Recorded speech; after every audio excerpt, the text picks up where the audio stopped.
they're proving, the WNBA is proving they're willing to respond and give credence and validation to internet rumors. Essentially, Where the WNBA just got a reality check from a rookie named Caitlin Clark. This ain't your grandma's gossip column. This is a full-on, high-octane, tea-spilling extravaganza that's gonna leave you shook, laughing, and maybe even a little smarter about what's really going down in women's basketball. Picture this. A league that's been begging for attention for decades suddenly gets it, and what do?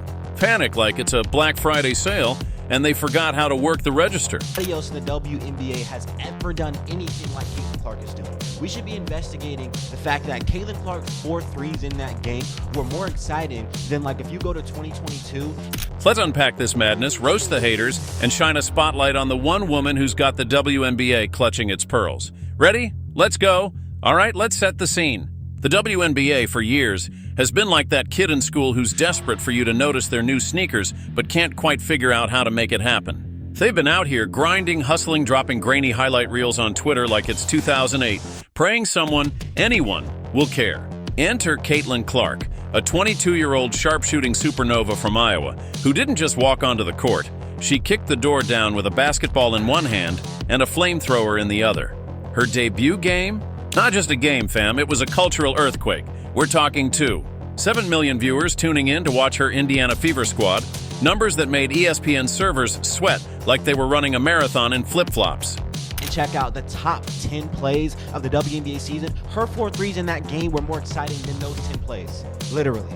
Like, what she does in one game is single-handedly more exciting than anything. This wasn't a game.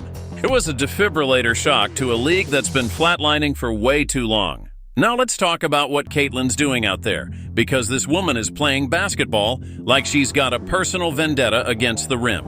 She's draining logo threes from so deep, you'd think she's shooting from the parking lot. In her debut, she dropped 27 points, including 5 threes. One of them from 30 feet out, like she's just casually yeeting the ball into another dimension. Back-to-back threes in the fourth quarter? No biggie. Oh, and by the way, in just her second season, she's already snagged the all-time WNBA career record for 25-point, 10-assist games. 6 of them, to be exact. 6. Most players dream of 1. Caitlin's out here collecting them like Pokemon cards. And the best part? She's doing it with this effortless, I woke up like this energy that's got fans losing their minds, and opponents looking like they just got served at a roast battle. WNBA season just started, and it's already being compared to basketball wives. They don't want to be fouled now. I don't know what it is. It's a bad episode of Basketball Wives. We're not going to talk about. But here's where it gets juicy. You'd think the WNBA would be popping champagne, commissioning a Caitlin Clark statue made of pure gold, maybe even naming a few arenas after her. I mean, this woman's jersey sales could crash Amazon faster than a Kylie Jenner lip kit drop. Instead, what do we get? The league hitting the panic button like it's the end of a sci-fi movie. Sirens blaring, interns sprinting through the halls, some frazzled exec whispering into a phone, "Too many people are watching, abort mission." They're acting like Caitlin's success is a glitch in the Matrix, not the golden ticket they've been praying for since 1997. So what's the tea? The WNBA's got a case of the jealous ex. They wanted a face for the league, but apparently not this face. Caitlin, with her Iowa roots and her "I'm just here to hoop" vibe, wasn't part of the plan. They wanted someone homegrown, committee approved, maybe someone who'd politely wait their turn behind veterans with triple the experience and half the draw. But Caitlin? She's not waiting for permission. She's out here setting records, packing arenas, and turning the WNBA into a must-watch spectacle. And the league?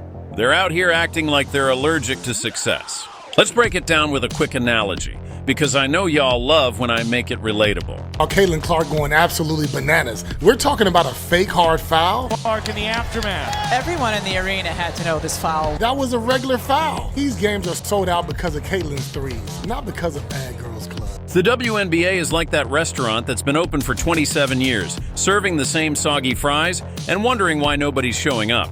Then Caitlin Clark strolls in, whips up a gourmet burger with all the fixings, and suddenly the place is packed. People are lining up around the block, Instagram's blowing up with food pics, and the restaurant's like, wait, hold up, this isn't what we meant by success. Instead of putting Caitlin's burger on every billboard, they're out here telling people, hey, try the kale salad in Connecticut. It's fine. Bruh, nobody came for kale, they came for the burger, and Caitlin Clark is the whole damn menu. Now, let's talk about the shade. Oh, the shade. The WNBA's got more shade than a palm tree convention. Those numbers, the regular season just started. They ain't gonna win every game. They outscored them 25-15 in the fourth quarter. It just came up short. She finished with 27. She had 5 threes. She pulled up from 30 for one of them. She hit back. They're out here acting like Indiana, of all places, is suddenly the Thunderdome because fans are showing up in droves to cheer for Caitlin. Indiana, land of cornfields, polite sports dads, and the occasional cow, is now being painted as unsafe for players. Unsafe? Are you kidding me? Unless you count the risk of getting a high five too hard or being overwhelmed by Hoosier hospitality, Indiana's about as dangerous as a yoga retreat. Coach Stephanie White, bless her, had to step in like the only adult in the room and shut it down. She was like, "Y'all, this is what's so..." Here's the kicker. This isn't about basketball anymore. It's turned into a bad episode of Basketball Wives. We came for the logo threes, the crossovers, the "oh my God, did she just do that" moments. Instead, we're stuck debating fake hard fouls and whether Indiana's fans are cheering too loud. Too loud?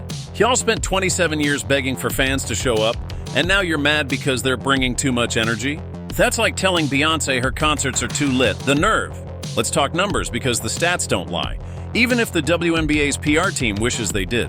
Caitlin's debut game was the highest-rated WNBA game ever. Doing her thing. I'm looking at a number right here. At the start of this is her second season, just her second season, and she's already set the all-time WNBA career record with her 6th 25-point tennis.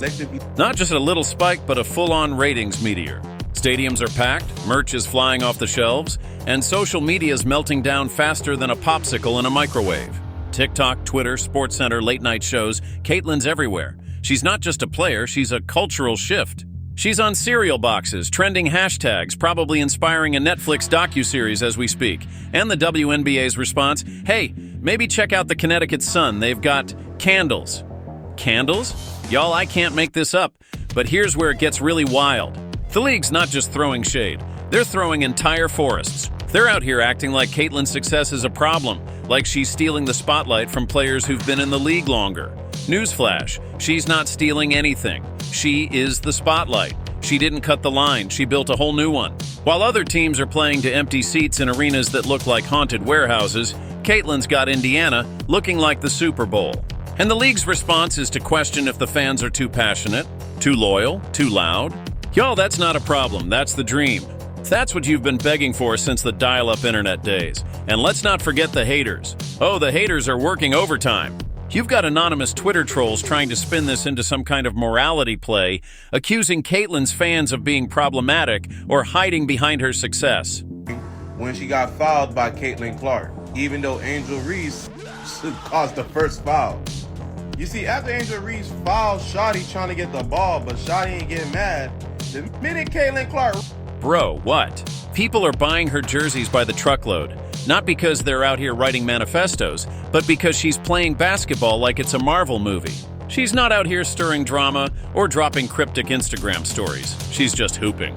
And somehow that's terrifying to a league that's built its brand on please pay attention to us instead of watch this because it's actually amazing. Speaking of drama, let's talk about the Angel Reese saga, because this is where the WNBA's priorities got messier than a reality TV reunion. Angel Reese, bless her heart, tried to turn a basic foul into a full-on Oscar-worthy performance, flopping to the floor, acting like she was ready to square up. Girl, it's basketball, not Bad Girls Club. The internet called it out in 0, 2 seconds, and even the WNBA had to step in and say, chill, y'all. But instead of focusing on Caitlin's triple-double, or the fact that her game pulled numbers bigger than most NBA games, the narrative got hijacked by this fake rivalry. Chicago's sad, Indiana's thriving, and the WNBA's out here acting like it's a crisis because one player's shining too bright. Here's the truth, and I'm gonna say it loud for the people in the back. Caitlin Clark isn't the problem, she's the solution. Or try to throw hands, like, what you trying to throw hands for? Then when you look up close and personal, you see it was a basic foul. They gave her a flagrant foul for this. How? The WNBA's been losing money every year since it started, not because the talent wasn't there, but because the marketing was stuck in the Stone Age. Caitlin didn't just bring talent, she brought attention. She's the spark that turned a flickering candle into a wildfire, and the league's out here trying to put it out with a garden hose of passive-aggressive press releases. They wanted a star, but they didn't want this star. One who's too big, too bright, too uncontrollable. Well, guess what? That's how stars work. You don't get to dim a supernova because it's making your old curtains catch fire. And let's give a shout out to Coach Stephanie White, because she's the real MVP here. While the league's busy clutching pearls and writing strongly worded memos, Stephanie's out here keeping it 100. She looked the WNBA in the eye and said, "This is what growth looks like. Deal with it. Indiana's not hostile, it's alive." The fans aren't throwing chairs or starting brawls. They're just showing up with more energy than a Red Bull factory. And if that makes the league uncomfortable, maybe it's because they were never ready for success in the first place. So where does this leave us? The WNBA is at a crossroads. They can keep pretending Caitlyn's a glitch in the system, keep trying to redirect the spotlight to players who aren't pulling half her numbers, or they can lean into this moment. Caitlyn's not just a player, she's a revolution. She's changing the trajectory of women's sports, not with a PR team or a marketing budget, but with raw, unfiltered talent. She's doing what the league couldn't do in 27 years. Foul. Not to mention, she hit the ball. You decided to go flop over. 2025 a day that we will look back on and say, man, the W comes to dumb take, dumb take, dumb take, and dumb take. The WNBA waited until May 15th, 2025 to just